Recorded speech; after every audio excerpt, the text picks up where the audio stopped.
What is up, everyone? Murray and J08 is back. Live on Twitch, live on stream with another awesome playthrough.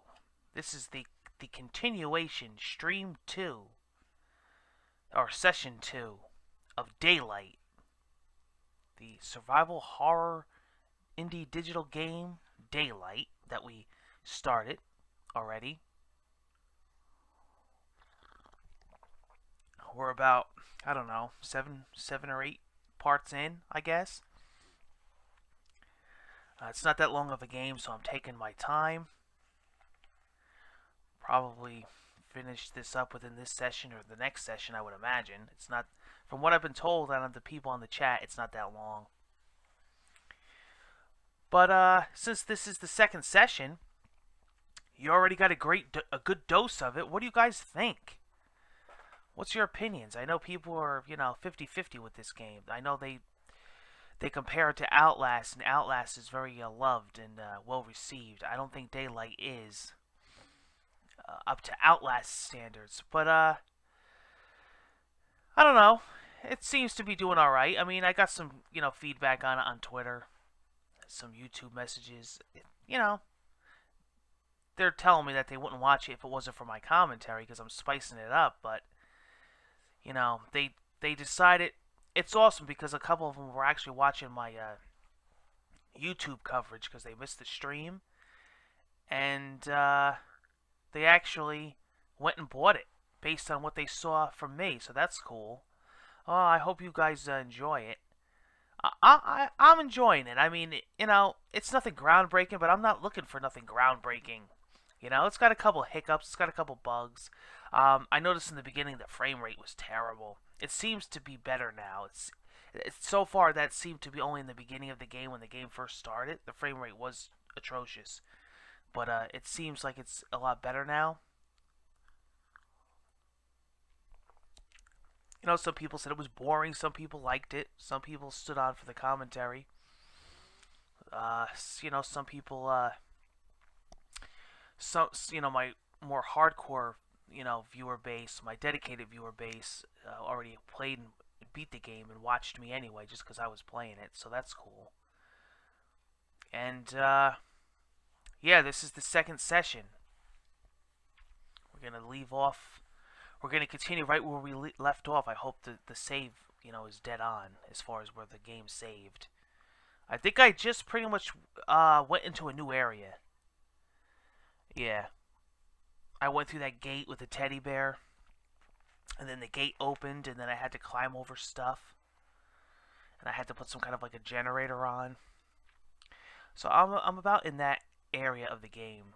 But, It's definitely got a creepy vibe. There was parts that I was pretty creeped out with, It's got some creepy vibes. It's almost kind of like a different kind of a scare than Outlast. I don't know. Like Outlast, you had those fucking big ugly fucking monster dudes walking around and we had to hide in the lockers. This is kind of like, if I see you from a distance or if I see you're coming close to me like a ghost, I just put my flare out. And they pretty much scream and then they're gone. From what I could see, from like the internet and IGN and all that, it looks like that's pretty much what happens. I really haven't gotten that far yet. I've scared a few of them away, as you can see, with flares, but not too many. It's not like a constant thing, at least not yet where I'm at in this game. And then in Outlast, you had what was it? Batteries that you had to find for the camcorder. In this game, you're looking for glow sticks. And then that's it. Once you break them, you can't, like in real life, you can't undo them. You can't put them back, so you got to use them. And usually when you find them, they're unlimited supplies, but you're only allowed to hold, I think, like 4. Same with the flares. You have 4 and 4, so you have to really conserve them. And then, of course, you have the light from your phone also. So I'm liking it. I'm getting ready to get right into this. I want to make this a pretty short pre-stream, a pre-playthrough intro, whatever the hell I call it. So I can get right into Daylight. Somebody was asking me or somebody's asking me right now, what future playthroughs are coming soon? Uh, well, if you missed my channel update, you definitely want to watch them. You definitely want to follow me on Twitter. As far as off the top of my head, I like to, continue the ones that I've been doing, like, continue the playthroughs like that I've, Daylight, uh, Trials Fusion, Child of Light. But I think we may do Thief next on the PS4, and maybe we'll switch it up with a Nintendo game, Donkey Kong Country Tropical Freeze. I'd like to get into that and cover that with a direct capture. I haven't really did much with my Wii U, so that would be something good to do. So look forward to those two. We also still have Octodad, and I never did Metal Gear Solid Ground Zeroes. I never covered that on the channel. Again, when that came out, I didn't have direct capture, and I was in Florida. So, go back to that. And you still have a lot of my other regular vlog style videos. You have those coming too. You have also an app review, another app review coming out. Sean Checks It Out is in the works. Going to start getting those questions for the Q&A with Sean. I'm going to start getting those together. I got to actually get my podcast going. And then June will be my big E3 coverage week, which will be my podcast. It'll be covered in my podcast. My podcast will be an E3 special. We'll talk about all the games announced and the press conferences and the Nintendo Direct and all that jazz. I hope you join me. June's going to be pretty good as far as information. But I think this month is the best looking month, so far, looking into the future for the rest of the year. I mean, well, until the hardcore gaming season, of course. And of course, the summer's usually pretty dead. But thank God for indies, because without them, I don't know what we would do. People complain. It always baffles me. People even wrote me. I think I talked about this on a Q&A one time or the podcast. They said, oh my God, I would never get the PS4, or the Xbox One because it's nothing but indies. Are you nuts? Like, I don't understand, like, what people's mentality is. They think it's going to slow the AAA titles down. It's not. So you're telling me, right, that you're fine with just spending $60 for a game. $60 for a game, $60 for a retail game, and playing it for a few hours, when you could spend anywhere from fucking $5 to $10 to $15 and spend hours and hours and hours on a game. Like, look at Trials Fusion. Okay, it was like $20, right? Look how much shit you can get out of that game. Look at Child of Light. I think it was only like $15. Come on. I mean, why would you do that to yourself? You're not going to gain anything. You're only going to lose. And thank God for these indies, because now with downtime of AAA, you still have indies coming out and downloadable titles coming out. So that's silly. Like, really, what was, as far as what I was interested in, the last AAA game really was like, Infamous and Dark Souls 2. And I mean, you had the Amazing Spider-Man 2, but I mean, as far as major, releases go, you have MLB The Show if you're interested in baseball.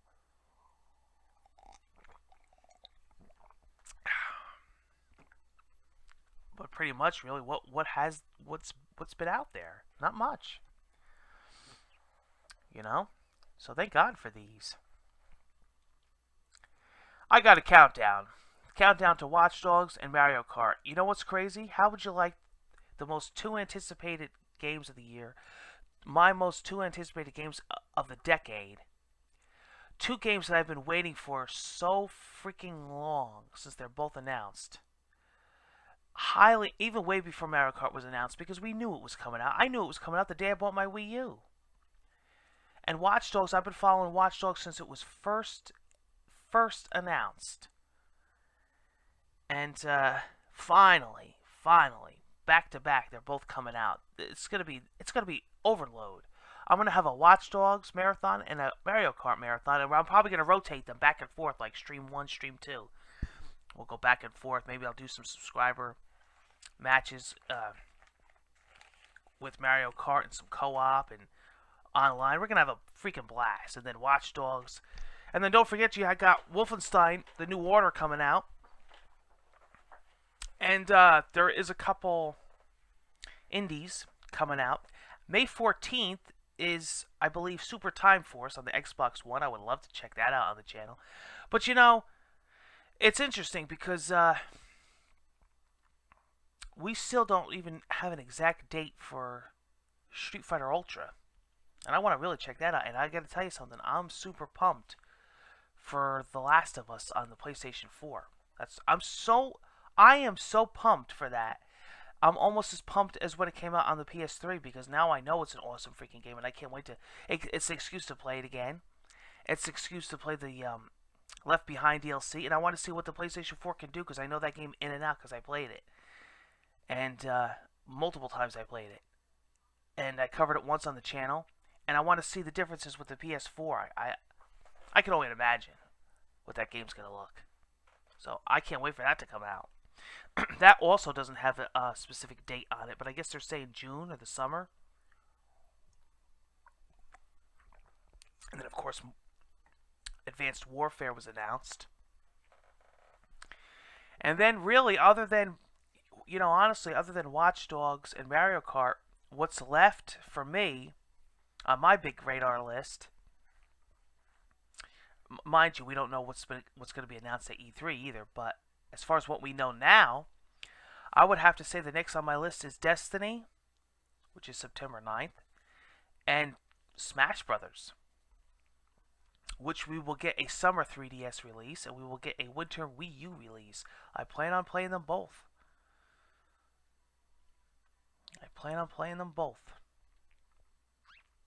So that is that.